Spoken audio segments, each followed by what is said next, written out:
tout le monde, c'est Lou Alexis. On se retrouve aujourd'hui pour une courte vidéo qui va vous montrer comment intégrer un score à votre jeu. Je vais aussi vous montrer comment intégrer un système de pointage, pas de pointage, pardon, un système de points de vie numérique. Mais on va commencer avec le système de score. Parfait. Pour avoir un système de score, il va falloir créer 3 objets ainsi qu'un nouveau calque. On va commencer avec le calque. Dans le fond, en bas à droite, vous avez la fenêtre de calque. Depuis le début, depuis qu'on a commencé à travailler sur Construct 3, on travaille sur un calque qui est le calque 1 ou le calque 0. Ici, je l'ai renommé le calque jeu. Pour renommer un calque, faites simplement un clic droit et appuyez ici sur renommer. Mais pour notre score, il va falloir créer un deuxième calque. Donc vous faites un clic droit, vous faites ajouter un calque en haut. On peut le faire en bas, mais nous autres, on veut que notre calque soit en haut. Ce calque-là, je vais l'appeler UI, en français UI. Mais vous pouvez le nommer comme vous voulez. Dans le fond, c'est sur ce calque-là que va se situer le score. Et là, à partir de maintenant, ça va être très important que quand vous créez un objet dans votre jeu, vous vous assurez qu'il soit sur le bon calque. Moi, par exemple, mon personnage, je veux qu'il soit sur le calque jeu. Mes ennemis, je veux qu'ils soient sur le calque jeu aussi. Par contre, mon score, je veux qu'il soit sur UI. Fait que quand je veux créer un objet, comme par exemple le score, il faut que je clique sur UI. Puis si je veux créer un personnage, il va falloir que je reclique sur jeu. Pour ce qui est de la création des objets, dans mon jeu, je veux des pièces qui vont me permettre de faire augmenter le score total de mon joueur, de mon jeu, tout simplement. Donc les pièces, je les ai déjà créées. C'est comme d'habitude, vous faites un double-clic et vous allez créer un sprite, dans le fond. À partir du moment que l'objet est créé, c'est simplement de les mettre où vous voulez dans le niveau. Comme moi, par exemple, je veux qu'il y ait une pièce collectable dès le début. Je veux qu'il y ait une pièce en haut ici. Et je veux qu'il y ait une pièce ramassable lorsqu'on grimpe sur le mur. Fait que j'ai 3 pièces au total dans mon niveau. Le deuxième objet que je vais créer est un objet texte dans le fond. Donc je vais aller sélectionner texte. Et mon objet va être simplement score. Voilà. Et là, on va aller le mettre ici. Et là, vous voyez qu'il y a un bloc qui apparaît avec la mention texte à l'intérieur. Un objet texte, dans le fond, c'est simplement du texte, de l'écriture dans votre jeu. Moi, ici, je vais changer texte pour score, 2 points. Voilà. Et je vais aller le mettre en haut à gauche. Et là, c'est important que cet objet-là soit dans le calque UI. Parce que si il est dans le calque UI et que je change mon parallaxe à gauche pour 0%, oups, 0% des deux côtés, voilà, comme ça. Ce que ça va faire, c'est que quand je vais faire play, l'objet va toujours, le texte, pardon, va toujours rester en haut à gauche. Là, vous voyez qu'il y a un problème avec ma pièce, c'est parce que j'ai mis la pièce dans le mauvais calque. Fait que la pièce aussi reste toujours à la même position. Alors que si je reviens en arrière et que j'enlève mes pièces pour finalement les mettre dans le calque jeu, voilà, comme ça. Vous allez voir qu'en faisant play, les pièces vont rester à leur emplacement. Voilà, comme ça, exactement. Là, il va falloir que je code mon jeu de manière à ce que mon personnage ramasse les pièces puis que le score augmente lorsque je ramasse une pièce. C'est ça qu'on s'en va faire, mais avant, il faut que je crée un troisième objet, dans le fond, qui est le texte en tant que tel qui va afficher le score. Parce que ça, dans le fond, c'est juste quelque chose où c'est juste un texte qui dit score 2 points. Puis là, après ça, il y a le vrai score qui apparaît. Donc, je vais aller créer mon objet de texte. Je vais l'appeler pointage. Je vais le mettre ici. Oups, pardon. Ici, voilà. Comme ça. Voilà. Un petit truc que j'ai oublié de vous montrer, le texte, on peut changer son style d'écriture, sa couleur, sa grosseur, etc. Lorsque vous sélectionnez un texte, comme ici, j'ai écrit Allo juste pour l'exemple, vous pouvez venir ici et changer la couleur du texte. Comme par exemple, vous pourrez mettre un texte bleu. Là, par contre, ça ne l'a pas enregistré. On va juste aller faire ça comme ça. Voilà. On peut changer son style d'écriture. Fait qu'ici, je vais écrire par exemple. Je vais faire les 3 petits points, puis je vais simplement aller chercher autre chose, comme par exemple Times New Roman. Voilà. Là, ça change le style. Je peux changer la grosseur. Je pourrais mettre par exemple 24, comme ça, etc., etc. Mais là, je vais vous montrer comment coder votre jeu de manière à ce que le score augmente lorsque vous ramassez une pièce. Faut aller dans la feuille d'événement pour ce faire. Vous allez créer une variable globale nommée score. Ben, vous pouvez la nommer comme vous voulez, mais moi je vous conseille de la nommer score. Cette valeur globale-là, pour la créer, je vous rappelle que c'est un double-clic ici. Vous allez faire ajouter une variable globale et vous allez y donner un nom. Assurez-vous que la variable soit sur nombre et non booléen ou chaîne de caractères et laissez 0 comme valeur initiale. Donc, quand ça c'est fait, on va juste effacer. Voilà, nous autres on va travailler avec cette variable-là. Quand ça c'est fait, on va ajouter un événement qui dit que lorsque le joueur entre en collision avec la pièce, donc voilà, comme ça, eh bien 3 choses vont se produire. Premièrement, la pièce va être détruite. Donc je vais sélectionner pièce, je vais écrire ici détruire. Tout simplement parce qu'on ne veut pas que la pièce soit toujours présente à l'écran, on veut que quand on la ramasse, ben, elle disparaisse, hein, forcément. Voilà. Deuxième chose, lorsque le personnage entre en contact avec la pièce, on veut ajouter un score. On veut que le score augmente. Moi, j'ai décidé que chaque pièce valait 100 points. Ce que je vais faire, c'est que je vais aller dans Système, je vais aller dans Ajouter à, je vais m'assurer que je suis sur ma variable score, et je vais mettre 100. Ce qui va se passer, c'est qu'à chaque fois que je vais ramasser une pièce, ben, ma variable ici, qui commence à 0, va augmenter de 100. La dernière chose que j'ai à faire pour finir de coder mon score, c'est de simplement ajouter l'action suivante.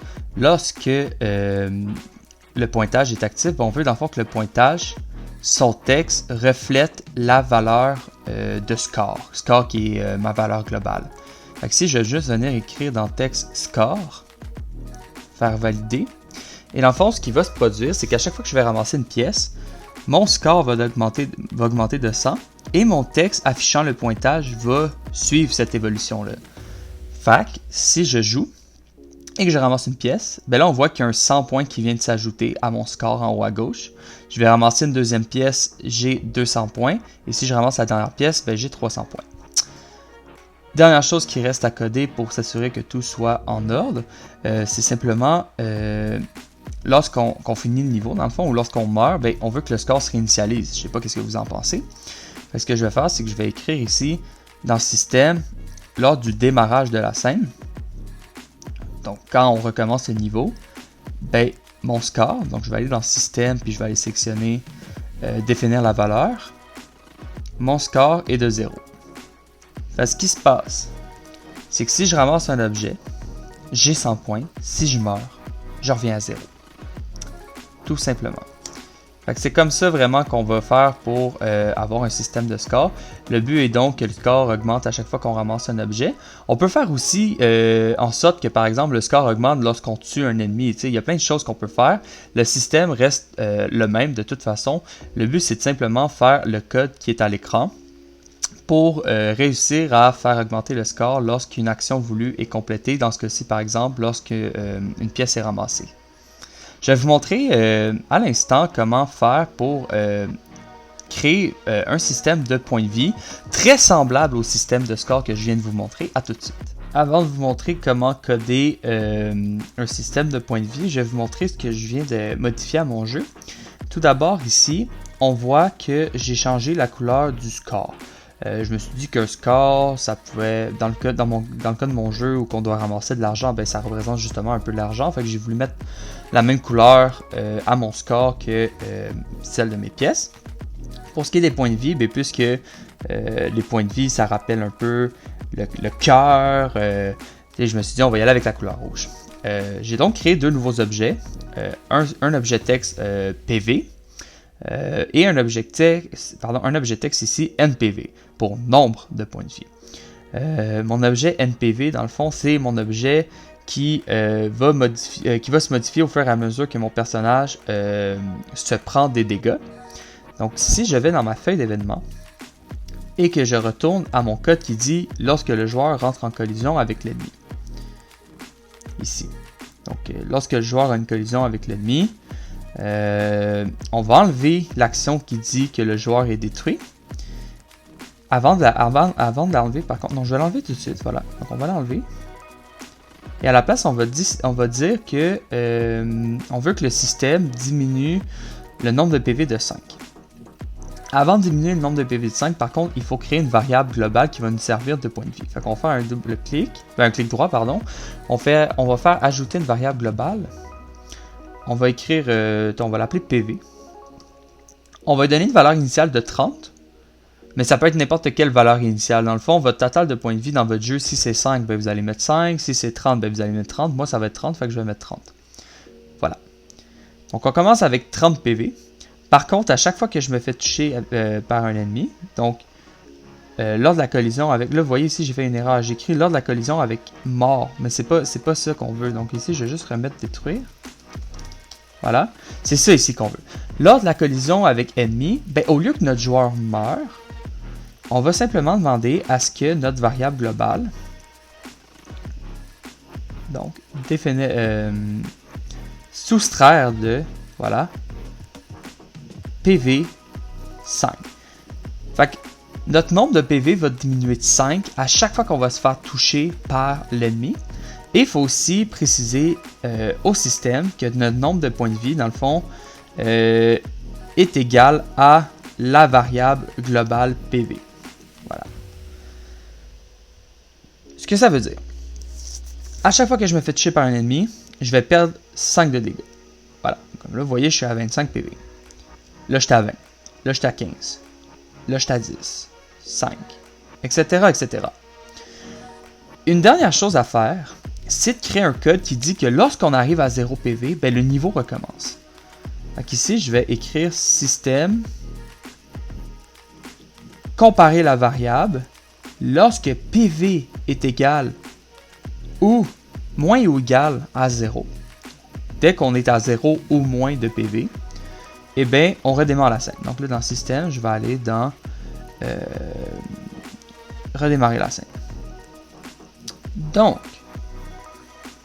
je suis en train de jouer. Je me fais toucher 25 PV, 20 PV, 15 PV, 10 PV, 5 PV. Et là, si j'arrive à 0, boum, j'en recommence le niveau. Donc là, ici, on a un problème. Je vais vous montrer tout de suite comment le corriger. Le problème, il vient du fait que lorsqu'on redémarre la scène, ben, notre nombre de PV est encore à 0. Fait que le jeu ne fonctionne tout simplement pas parce qu'on demande au jeu à ce que quand il arrive à 0 PV, bien, il recommence le niveau. Mais quand il recommence le niveau, il est à 0 PV. Fait que là, c'est comme s'il recommençait le niveau à l'infini. Ce qu'on va faire, c'est qu'ici, lorsqu'il redémarre la scène, on va demander à ce que la variable globale PV, donc définir la variable, revienne à 30. On veut qu'il récupère ses PV. Donc là, si je fais play et que je remeurs dans mon jeu, donc là, 25, 20, 15, 10, 5, 0, ben là, on recommence avec nos 30 PV et donc le jeu fonctionne. On remarque aussi que si, par exemple, je ramasse ma pièce et que je meurs, comme ça, voilà, eh bien, boum, on revient à 30 PV et notre score redevient 0. Fait que c'est comme ça, dans le fond, qu'on incorpore à notre jeu un système de points de vie. Et c'est vraiment tout ce que j'avais à vous montrer pour aujourd'hui. Donc, je vais vous montrer à l'écran le code qui vous permet de créer un système de PV numérique comme je viens de le faire. Je vous souhaite une excellente semaine. Je suis content d'avoir pu reprendre avec vous la création de jeux vidéo. J'espère que vous avez passé un joyeux temps des fêtes. Et à la prochaine. Bye tout le monde.